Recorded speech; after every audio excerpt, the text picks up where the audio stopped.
jangan pernah mempertahankan kesalahan. Karena sekuat apapun Anda bertahan, Anda tidak akan pernah bisa menang melawan kebenaran. Jaksa kepada Kuatmaruf sebut Anda tidak akan pernah menang melawan kebenaran. Jaksa Penuntut Umum (JPU) mengucapkan sebuah kalimat saat menutup pembacaan tanggapan atas eksepsi yang diajukan oleh Kuatmaruf. Setelah memohon kepada majelis hakim untuk menolak eksepsi Kuatmaruf, jaksa memohon agar menutup tanggapan dengan sebuah kalimat. Kalimat tersebut ditunjukkan kepada seluruh hadirin, khususnya kepada terdakwa Kuatmaruf yang sedang duduk di kursi pesakitan.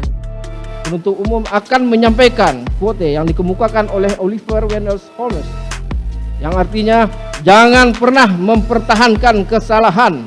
Karena sekuat apapun Anda bertahan, Anda tidak akan pernah bisa menang melawan kebenaran. Jaksa menyebut, kalimat itu diucapkan oleh Oliver Wendell Holmes Junior yang merupakan tokoh hakim pengadilan tinggi di Amerika Serikat.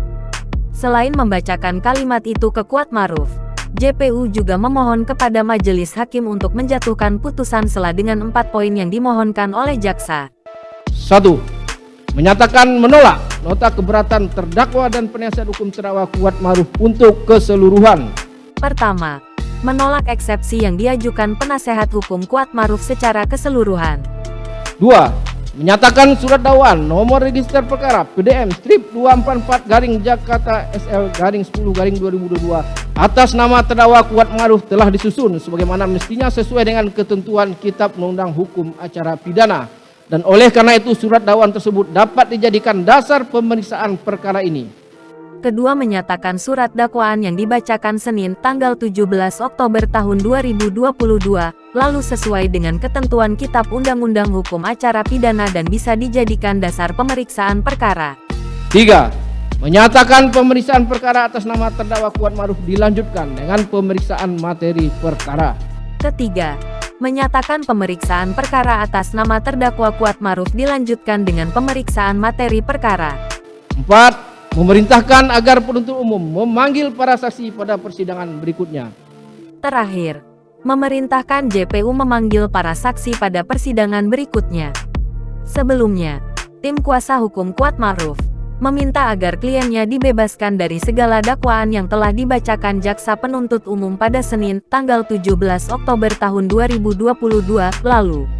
Salah satu pengacara Kuatmaruf, Irwan Irawan, menilai dakwaan jaksa penuntut umum terhadap kliennya tidak lengkap dan jelas lantaran tidak menjelaskan peristiwa keributan yang terjadi antara Kuatmaruf dan Yosua di Magelang. Kuasa hukum pun meminta majelis hakim membebaskan Kuatmaruf dari tahanan. Selain itu, Irwan meminta agar eksepsi atau nota keberatan yang dibacakan tim kuasa hukum Kuatmaruf diterima seluruhnya. Ia mendorong agar surat dakwaan jaksa penuntut umum dengan nomor registrasi perkara PDM 244 JKTSL 10/2022 tanggal 5 Oktober tahun 2022 batal demi hukum. Dalam kasus ini, Kuatmaruf didakwa melakukan pembunuhan berencana terhadap Yosua bersama-sama dengan Ferdi Sambo, istri Sambo, Putri Chandrawati, dan ajudan Sambo, Ricky Rizal dan Richard Eliezer. Berdasarkan dakwaan jaksa penuntut umum, pembunuhan terhadap Yosua dilatar belakangi oleh pernyataan Putri yang mengaku telah dilecehkan oleh Yosua. Pengakuan itu lantas membuat Ferdi Sambo marah hingga akhirnya menyusun strategi untuk membunuh Yosua. Atas perbuatannya, para terdakwa didakwa melanggar pasal 340 KUHP subsidiar pasal 338 KUHP Jo pasal 55 ayat 1 pertama KUHP Jo pasal 56 pertama KUHP. Jangan lupa subscribe, share, komen, dan like ya.